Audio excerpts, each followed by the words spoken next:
Bem, agora que nós temos o nosso projeto rodando, vou abrir ele agora no VS Code para a gente poder ter uma explicação da forma como nós deveríamos programar. E basicamente a gente pode esquecer a maioria dessas pastas por enquanto, nós vamos focar somente na pasta src. Dentro da pasta src, nós temos uma pasta chamada app, e dentro dela estão tudo que nós vamos precisar por enquanto. A primeira pasta, ela define basicamente as rotas da nossa aplicação. Por enquanto não temos nenhuma. O segundo arquivo é o CSS, para nós fazermos a utilização da nossa aplicação. O segundo é o HTML, que é justamente o que aparece no nosso navegador. O terceiro é o SAS. O quarto aqui, o quinto, seria justamente o nosso arquivo de testes e nosso app.component.ts, que seria a lógica. Nós temos também o nosso app.module, que é onde a gente disponibiliza pacotes para toda a nossa aplicação. Basicamente, esses três arquivos vão ser responsáveis pelo nosso front-end, e o nosso app.component.ts será responsável pela lógica da nossa aplicação. Então eu vou abrir somente eles dois, que é importante, e nós vamos voltar para a biblioteca do POI, onde a gente vem na aba de componentes, e o nosso primeiro componente será justamente um botão. Ler a documentação do POI é muito fácil. A primeira coisa, ele já nos mostra o nosso módulo, o módulo a qual aquele componente pertence. Mais embaixo, ele diz para a gente qual a nossa tag HTML que nós vamos utilizar para escrever esse componente, desenhar ele na nossa tela. Mais embaixo temos algumas informações sobre esse componente e finalmente chegamos à parte mais importante, que é o nosso seletor. Nosso seletor, ele define aqui um componente vazio com informações basicamente de atributos e valores. No POI, quando você vê esse valor booleano, significa que esse deveria ser o tipo dele, o tipo que ele recebe. Vamos lá. Cada componente que eu abrir, nós vamos ter a mesma anotação. Então, no PO avatar, esses são todos os atributos e os tipos permitidos para esse componente. Voltando para o botão, a gente tem uma parte de propriedade, onde nós temos uma tabela com o nome do componente, do atributo, o nome do tipo e o padrão que ele vem caso a gente não coloque ele. Mais abaixo, mais do lado, a gente tem uma descrição do que esse atributo com cada tipo realiza. Então, basicamente, eu posso voltar aqui para a minha página, posso voltar para o VS Code, onde eu vou apagar esse texto, e se quando eu faço isso e salvo, ele já muda automaticamente na minha tela. Voltando, eu posso escrever agora o nosso PO Button, da forma como estava. E no local onde a gente colocaria atributos de classe, ID, CSS, nós podemos colocar os atributos que vão compor o nosso componente. Antes disso, vou instalar uma extensão que está sendo recomendada, que é o Angular Language Service. Ele vai nos ajudar justamente a programar em Angular. Vou aproveitar e baixar uma outra extensão que se refere ao POI. Basta procurar POI. E aqui nós temos o POI Snippet. Ok. Podemos voltar agora, fechar essa parte e voltar para o nosso botão. Agora, por exemplo, nós temos que entender uma coisa no Angular, que é basicamente quando uma estrutura ou termo, ele começa e termina com parênteses, significa que isso daqui ele está chamando, ou seja, invocando uma função. Quando nós temos o colchete, significa basicamente que ele está usando ou invocando uma variável, ok? Então, tendo em vista o nosso botão, quando a gente não utilizar nada, por exemplo, um plabel, botão 01, significa que esse valor dele aqui será refletido para dentro do botão. Caso a gente tivesse um plabel com colchete, esse valor dele deveria ser uma variável a qual estivesse aqui no nosso component.ts. Voltando, vamos utilizar a notação normal, vamos salvar o arquivo, voltar ao navegador. Agora nós temos o nosso botão em POI. Basicamente, se a gente vir aqui, ele diz que o nosso plabel ele é do tipo string, ou seja, todo tipo de dado que seja string nós podemos passar para dentro do plabel. Não é difícil ler a documentação do POI, por quê? Aqui no icons, picon, ele vai receber uma string ou um template ref, que é algo relacionado ao Angular. Vamos vê-lo mais na frente. Nosso pDisable ele recebe um tipo de dado boolean e o nosso pclick ele recebe um event emit. Basicamente, um event emit ele é uma função que passa um parâmetro para dentro dessa função e nós podemos recuperar esse parâmetro. A primeira coisa que nós vamos ver aqui, na verdade, será o poutFocus. Ele recebe um parâmetro boolean. Se a gente descer um pouquinho a mais, a gente pode ver que a descrição dele diz que ele aplica um foco no elemento ao ser inicializado. Aqui nós percebemos que ele não tem um foco no botão. Caso eu aperte a tecla de Tab, ele foca agora no nosso botão. E isso não veio do início, a gente teve que apertar a tecla Tab. Caso eu quisesse que esse botão inicializasse desde o início do programa, do site, com o Focus, eu deveria colocar essa propriedade. Então vamos lá.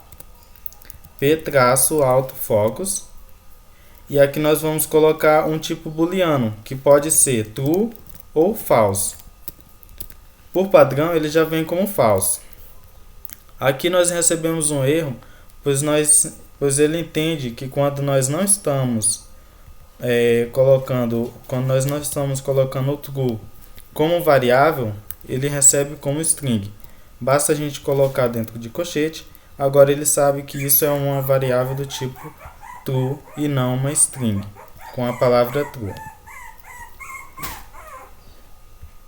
Agora, quando nós inicializarmos nosso site, nosso botão já vem com o autofocus.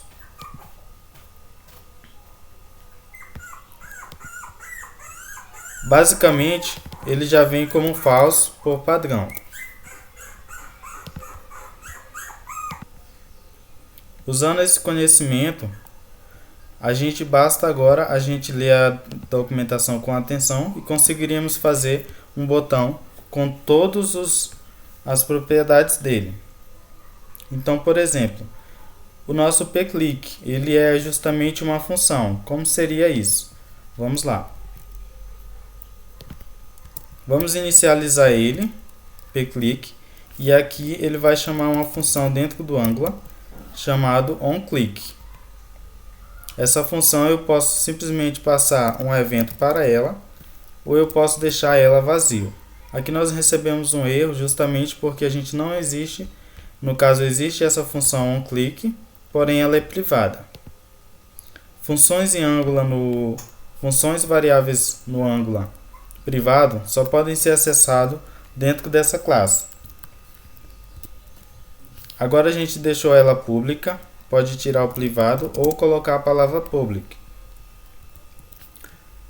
Basicamente o que ele está fazendo é o que? Chamando essa função e essa função vai executar o que há dentro do bloco de instruções dela. Vou salvar todos os arquivos, vou voltar ao navegador e agora se a gente clica nesse botão, ele executa um onClick, uma função que dá um alert na nossa página. E é assim que a gente utiliza uma função com event emit. Toda vez que nós vermos um tipo de dado event emit, nós já sabemos que isso é uma função. O event emit, ele tem uma particularidade muito bom, que a gente pode passar parâmetros para dentro dele, e aqui a gente pode resgatar esses parâmetros. Um event do tipo N, e eu vou dar, por exemplo, um console log event. Agora eu posso resgatar isso relacionado ao botão, ou seja, ele vai enviar os atributos do botão e tudo que compõe o nosso botão. Se eu apertar Enter agora, basta eu apertar no botão e ele vai exibir para a gente. Tecnicamente, o botão ele não envia nada para a gente, ok? Então vamos lá. Agora a gente viu como utilizar o event emit.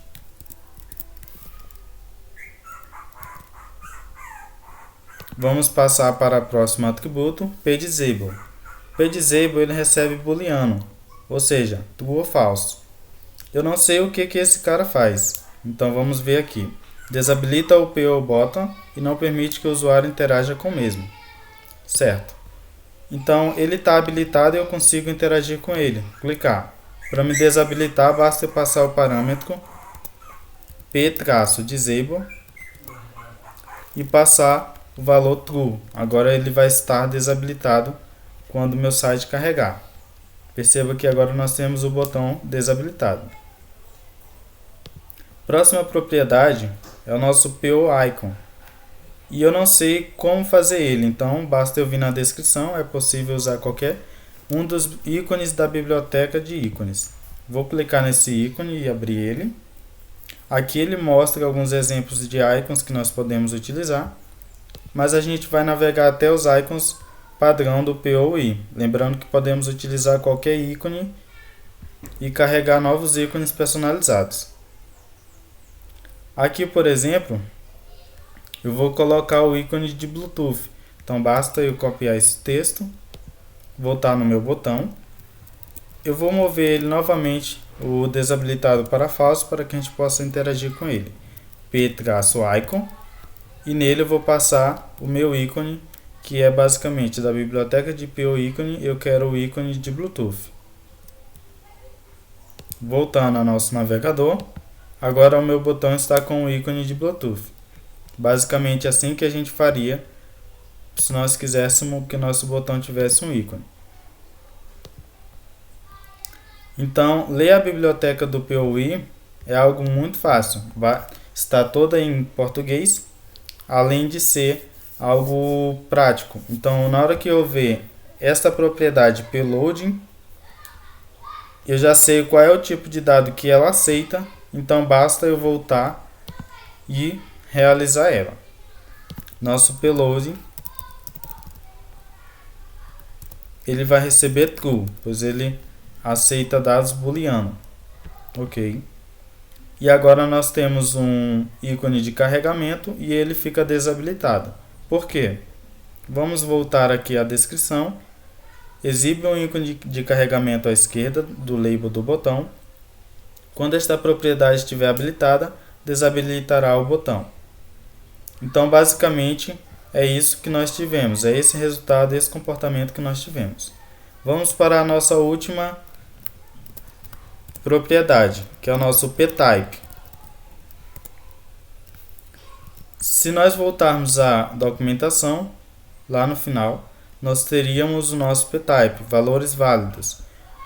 Por padrão, ele já vem com o valor default, que é o estilo de padrão do PO Button. Nós temos outros, que é o primary, danger e link. Cada um deles tem basicamente uma função. O primary é justamente para dar destaque ao botão. Então, geralmente, em nenhuma página nós teríamos um único botão que nós queríamos destacar. Nessa página aqui, o botão destacado é justamente a nossa documentação. Nós temos o danger, que é utilizado para quando o usuário precisar ter cuidado ao executar algo. Então, basicamente, nós temos aqui no nosso computador um exemplo de botão com essa anotação. Então, o nosso botão X aqui na minha tela, né? Se eu clicar, ele vai fechar todos os arquivos. Então, eu preciso de atenção. Por isso, ele é feito em vermelho, porque isso é uma ação que pode ser irreversível para a gente. Então, a gente precisa de atenção. E o nosso link, que basicamente ele vai tirar as bordas do nosso botão para a gente usar ele como links. Certo. Agora, se eu vir no meu ptype e eu colocar o nosso primário, pois nós já conhecemos o default. O default ele vem por padrão. Esse é o nosso botão primário. Vou mudar agora para o nosso botão de danger. E agora nós temos um botão que executará alguma função que requer muita atenção do usuário. Vamos voltar e colocar um botão de link, onde ele irá tirar as bordas do nosso botão e deixar ele como se fosse um link, um href. Uma outra coisa que eu percebi é que se a gente tirar o label e deixar somente o ícone, a gente tem ícones no POI. Então é isso. Na próxima aula a gente vai explorar mais componentes e como ler a documentação.